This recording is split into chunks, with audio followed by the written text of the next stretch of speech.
నమశంకరాయ. శ్రీరామ నవమి రోజున సీతారామ కళ్యాణం ఎందుకు చేస్తారు?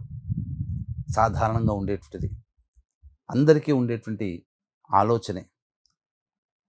ఉత్తరాది ప్రాంతం మనకు ఎక్కువగా శ్రీరాముల వారు జన్మించినది, అవతార సమాప్తి జరిగినటువంటిది ఉత్తరాది ప్రాంతంలో.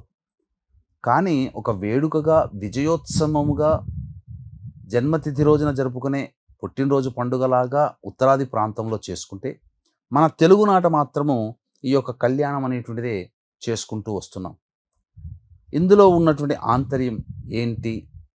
మనకు ఇతమిద్ధంగా మనం చరిత్రను కనుక పరిశీలన చేసినట్లయితే, ఈ శ్రీరామ నవమి రోజున సీతారాముల కళ్యాణం అనేటువంటిది భద్రాచల రాముని ఆలయ నిర్మాణ తదనంతరం మనకు ప్రాశస్త్యంలోకి వచ్చింది.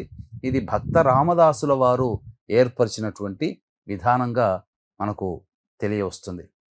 కాబట్టి శ్రీరాముల వారు జన్మించినటువంటి తిథి రోజున ఈ సీతారామ కళ్యాణం జరుపుకోవడం అనేటువంటిది మంగళప్రదం.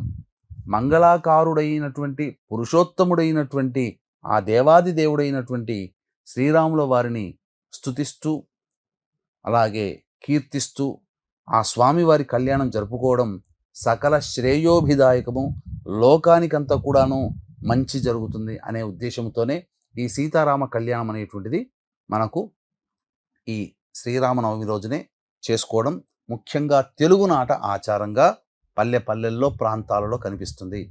అసలు శ్రీరాముల వారి యొక్క కళ్యాణము పాల్గొన శుద్ధ పౌర్ణమి రోజున జరిగిందని వాల్మీకి రామాయణం ద్వారా మనం గమనించవచ్చు.